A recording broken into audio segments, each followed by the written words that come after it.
The History of Radio by Vivian Fernandez. The beginning of radio. We can't see them, but radio waves are all around us. In the late 1800s, Guglielmo Marconi used radio waves to send and receive a signal through the air.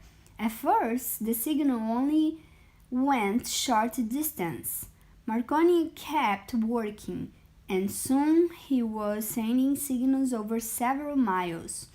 By the early 1900s, people were using radio technology to send and receive messages across oceans.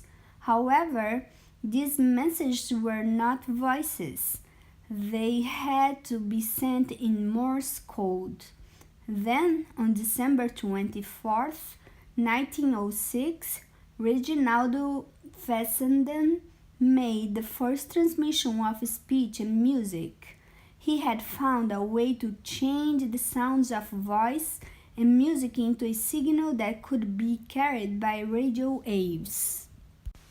Orson Welles directed and performed in many radio plays. Radios in the home.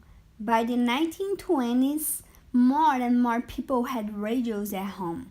Families listened to the radio like we watch television. Many listened to music, but soon radio stations came up with different kinds of programs, which were often broadcast live.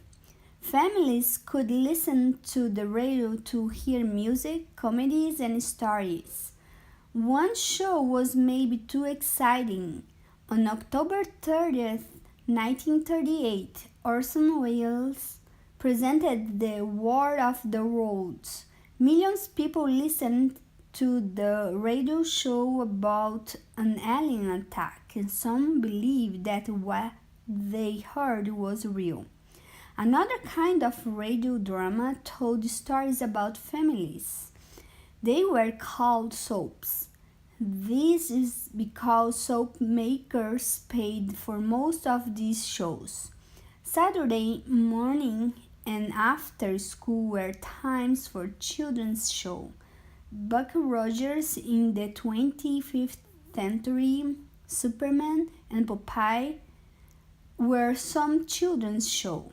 The radio was also a way for families to hear about news. On March 12, 1933, President Franklin D. Roosevelt gave the first of his fireside chats. Later, during World War II, radio stations reported what was happening. After World War II, people turned away from radio to television. Many radio programs stopped airing. Some shows that had been on the radio, such as The Lone Ranger, were now on television. The future of radio. Today, radio has a lot of competition. Besides television and movies, many people turn to the internet for entertainment and news. Internet radio does not use radio waves, but like radio, you can listen to music and shows anywhere. Regular radio is limited by how far radio signals can reach. In time, we will see if radio survives this new kind of competition. Many people first heard about the sinking of the Titanic over the radio. Millions of Americans listened to President Roosevelt's fireside chats on the radio. Early days of radio. 1895, Guglielmo Marconi sends and receives first radio signal through the air. 1901, Marconi receives first radio signal across the Atlantic Ocean. 1906, Reginaldo Fessenden sends first transmissions of human voice. 1912, a message about the RMS Titanic sinking is sent through radio transmission, saving many lives. 1920. First radio commercial broadcast in the United States reports results of presidential election.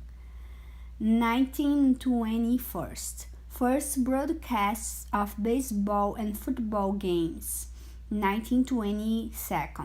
First radio commercial in the United States for real estate in New York.